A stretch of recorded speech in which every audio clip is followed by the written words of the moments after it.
굳건한 한미 동맹으로 Political disagreements in America. 문재인 대통령이 기독교계 단체인 평창올림픽 개막식에서 대한민국 건국 시점을 1919년으로 언급한 게 미국 뉴욕에서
With your help and the good Lord's grace, It was freedom, our socialism, ended. 저는 지금 Cpac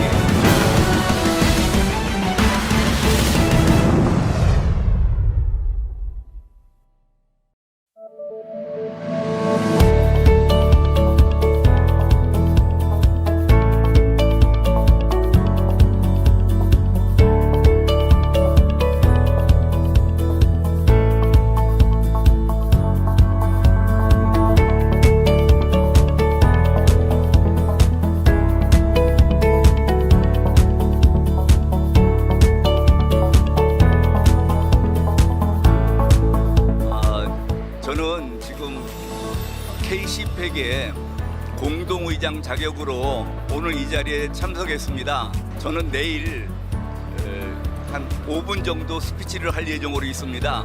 스피치할 내용은 지금 한국과 미국의 보수주의자들이 서로 단결을 해서 사회주의자들의 위협에 공동으로 대응해야 되겠다. 그리고 지금 한국은 지도자를 잘못 뽑아서 어려운 처지에 있기 때문에 미국 보수주의자들이 협조가 필요하다. 그런 내용이 되겠습니다.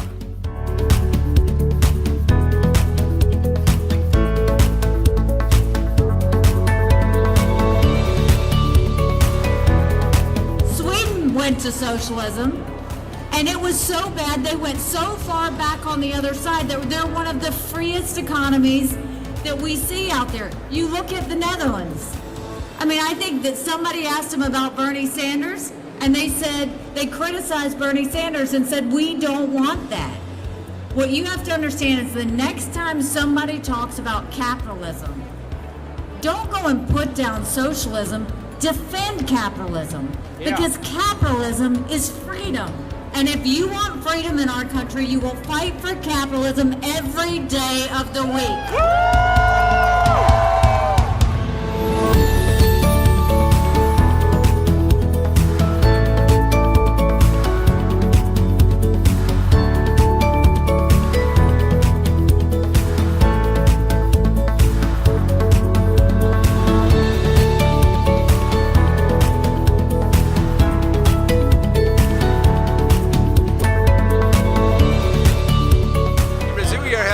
A great moment when you talk about politics. In the first year, having Jair Bolsonaro as our president, which is also my father, we reduced in 20% the number of the murders. Brazil is not in a recession anymore, so we grew up a little bit more than 1%. This year, we think we are double-sized, so we are doing great in economic, the security, but we have a long way to improve it because this is only the first year.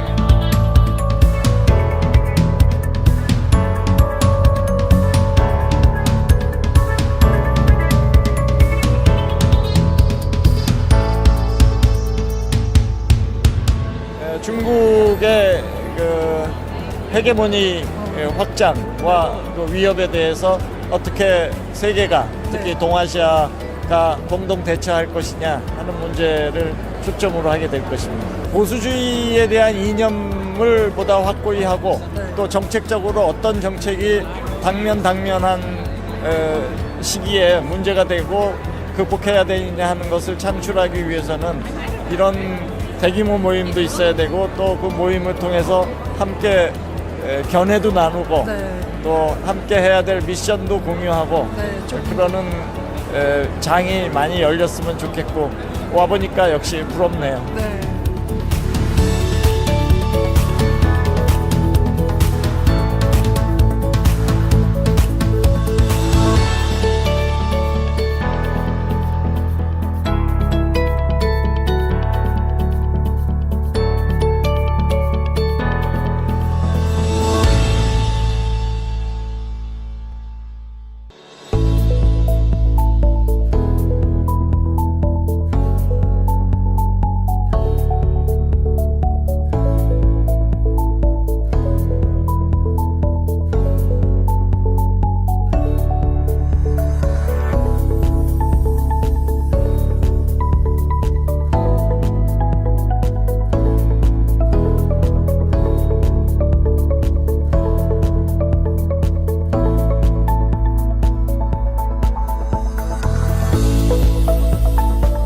I'd like to make one thing very, very clear to you.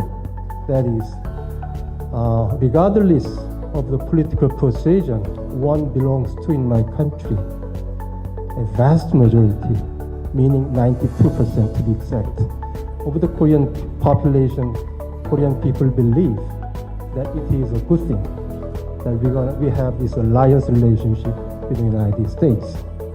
Different question. In 20 years' time, would you rather see Korea aligned with the United States or aligned with China? That's another question. And then over 85% say that, sure, after 20 years, we should be aligned with the United States. Only about, I think, 13% say that perhaps we should better align with China. So what I'm saying is that although we have differences domestically about economic policies, internal policies, what kind of policy we should pursue, or whether we should applaud the Korean government's efforts to stem the flow of coronavirus, or we should criticize the Korean government for not doing their job. We have differences, but vast majority of the Korean people believe that U.S. is Korea's friend, and we should be aligned with the United States.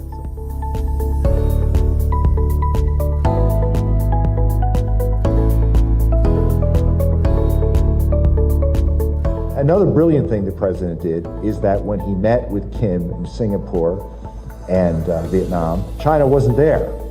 This was great. It prevented China an opportunity to manipulate the talks to its advantage, to play deal maker. We don't want to have six-party talks again that China runs, talks in Beijing, where China will get an agreement that may lower tensions but mostly promotes China's interests. The president was smart, and I'm sure you played a role in this, KT, to say, if we have talks with North Korea, we're not going to let China run them. They're not going to be at the table. All the Democratic presidential candidates, they're saying this is a solution. It is not. Now, look, we want China to help us, and we've been pressing the Chinese government to press North Korea to live up to its obligations, to denuclearize, because if there are more powerful underground nuclear tests that could be H-bombs, they're going to breach the surface. They're going to leak radiation into the atmosphere, and this radiation is going to drift over China and over South Korea. We have to make this point to China. It is in their national interest, in their security interest, to get tensions to be lowered permanently, to get North Korea to give up its nuclear weapons, and to make it clear that it does not need these weapons as any type of security guarantee. There's no possibility of an American invasion of North Korea. North Korea should recognize that, and we need China to help make that point.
I'm going to be frank with everyone in this room, and that is North Korea is pretty much, and this, I hope this translates okay, a dog on a leash for China.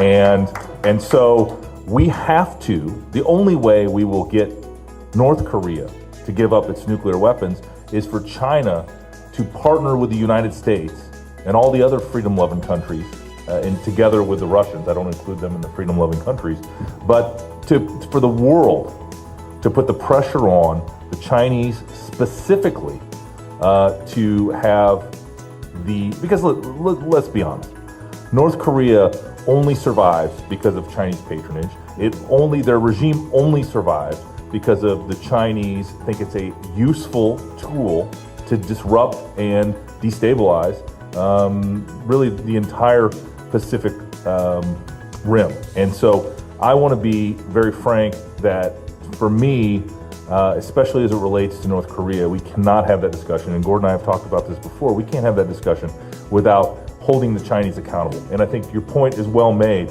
to, and I've talked about this in different settings, and I talked about it this morning in a different context. But, fundamentally, if the Chinese want to be part of the first world order, of other countries that trade together, share information together, exchange citizens' ideas, then they're going to have to participate as a true first world country.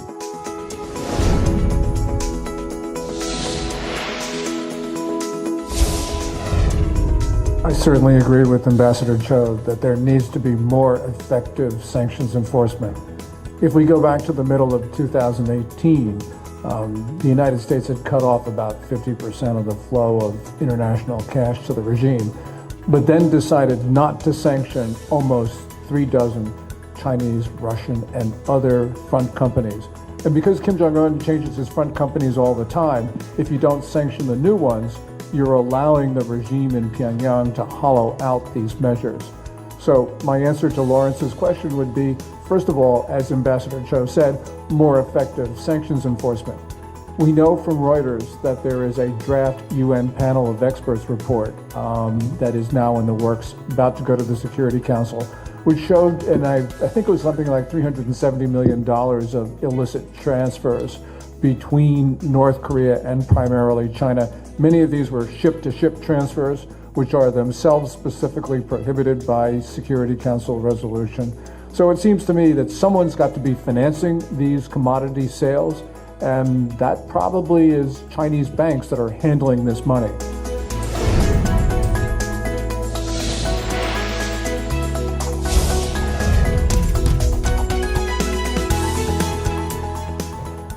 I want us, U.S., to exploit weaknesses of Kim Jong-un and put more pressure on him. And one of these weaknesses is that he is no longer considered a god among North Korean people. And let me explain that a little bit about that. With the nukes, Kim Jong-un has been teaching or telling his people that with the nukes, everything will be resolved. I mean, he's been brainwashing, I guess that would be the more accurate term for it, brainwashing the people that once we are the nuclear nation, now we can succumb the U.S. to give us all the economic aid we want. And the North Korean people believed this until Hanoi. And when he came back from Hanoi, the people of North Korea was very disillusioned, and Kim Jong-un actually made a comment that he was only human.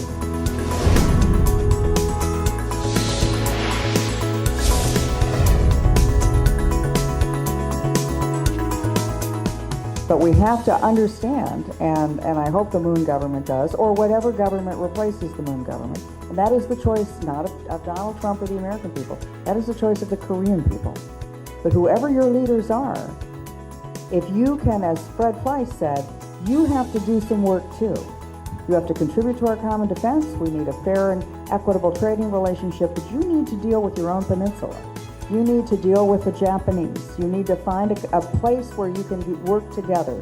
We are all in this together, but we are not going to fight your battles for you. Those days of America are over. That's why we encourage you to your country to have a leadership that will negotiate well with ours. We'll give a little, you'll give a little, we'll find a common ground. But if the United States and Japan and Korea form a tight alliance and are firm and strong, that means the Pacific will remain free. If not, if you're squabbling among yourselves or we're squabbling with you, then as Fred just said, the only winner in this is China. And China, do not make any mistake, China has been clear that its long-range goal is as follows: to have the South China Sea become an independent Chinese lake, a Chinese lake which the Chinese control access to.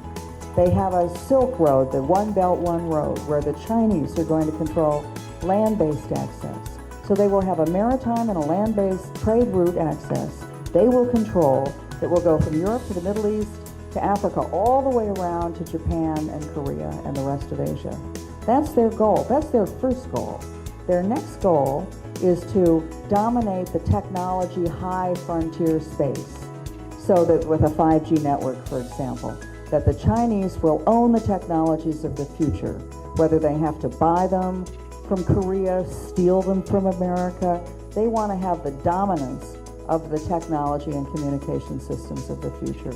And then on the 100th anniversary of the founding of the People's Republic of China, they plan to have the United States out of the Pacific and back to the shores of the west coast of California.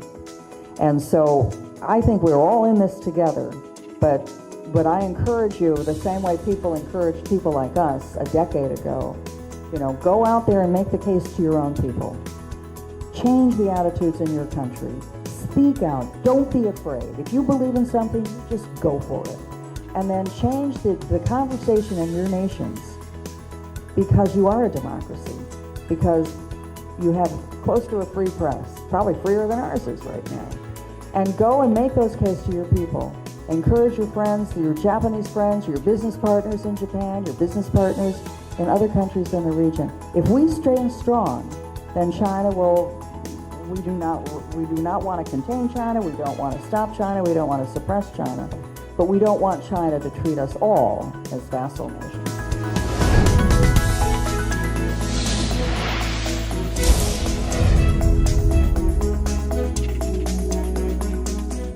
탈북자의 입장에서 바라볼 때 한미일 이 관계는 자유를 가치로 하는 그 동맹 관계라고 생각을 합니다. So as a former North Korean defector, or a North Korean defectors, I believe the tri-alliance between the United States, Japan, and South Korea should be based on the values of the freedom and liberty. 저는 북한에서 33년 살면서 Based on my life, 33 years of my life in North Korea, 사회주의가 정말 인간에 의해서 인간에 의해서 인간을 노예로 만드는 정말 나쁜 그런 체제라고 저는 확신을 하게 됐습니다. I learned and I believe that socialism is a system created by human which destroys devastatingly the human itself.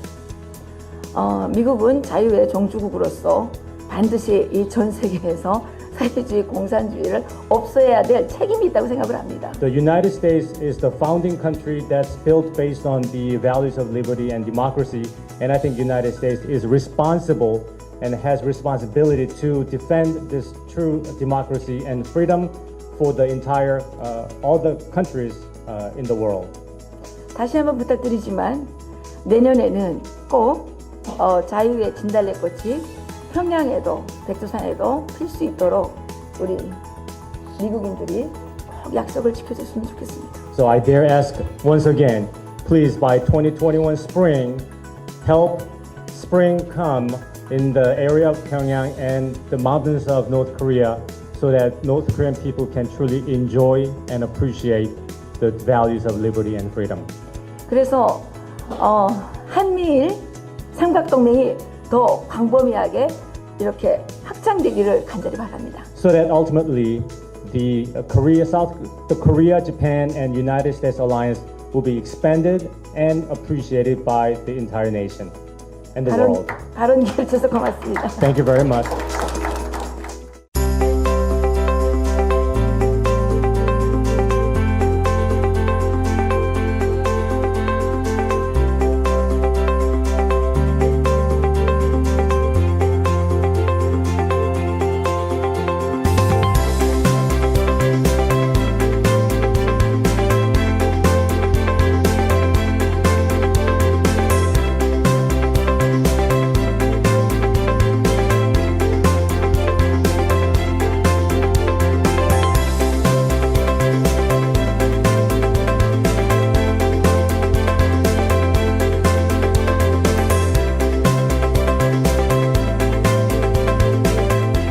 By opposing the U.S. South Korea joint military exercise and by opposing disposition of defense-only missile defense system, which called THAAD, in South Korea.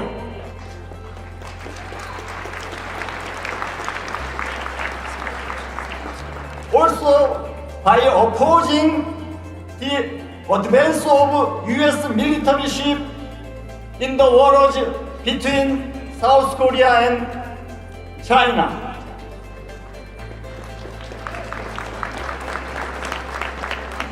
In addition, China has taken advantage of North Korean nuclear project.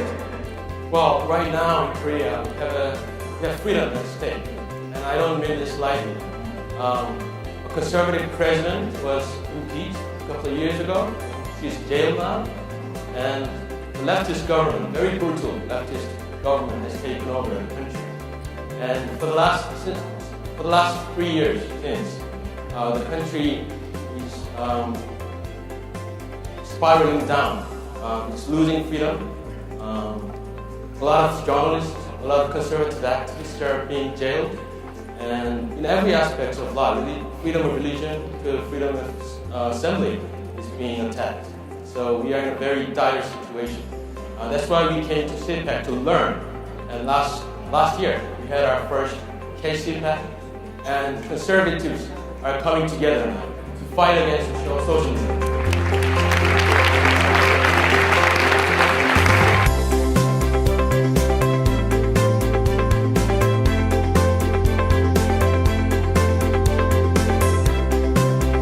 If you ask our friends, indeed I was at a hearing today where they said President Trump's foreign policy was a failure.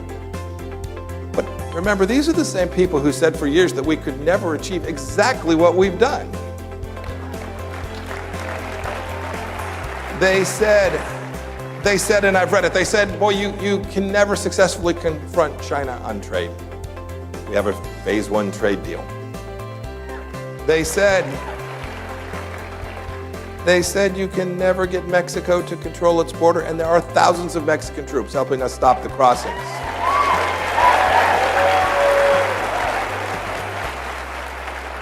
They said you never defeat ISIS, and the caliphate is gone. They said the pulling out of the Iran nuclear deal would lead to runaway proliferation, but it's restored deterrence. And they said taking out Qasem Soleimani would lead to World War III, and it's actually made our world far safer.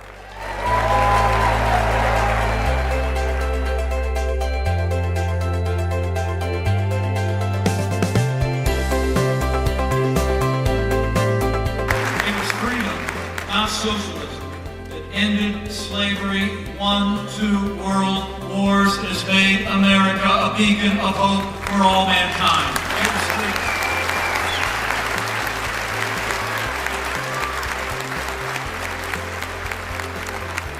So as the Democratic Party seeks to nominate and embrace the failed policies of socialism, we must renew our resolve in this year, 2020. As the President said 1 year ago, America will never be a socialist country.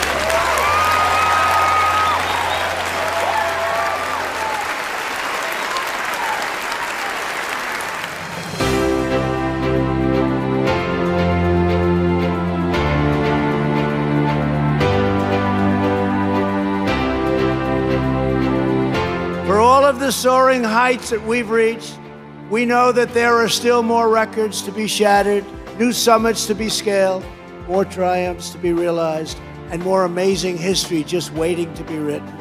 The American adventure has only just begun. With your help and the good Lord's grace, we will continue to push onward to our nation's magnificent destiny. We will continue to make our republic the inspiration, the glory, and the envy of the world.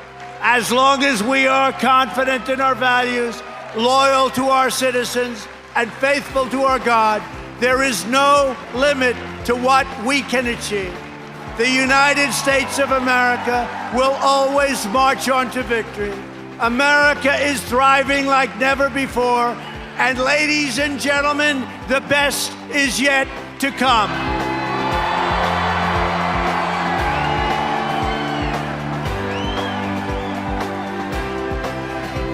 I want to thank Matt. I want to thank Mercedes. I want to thank the great patriots of Cpac. God bless you. God bless America, and we will see you next year. Thank you very much.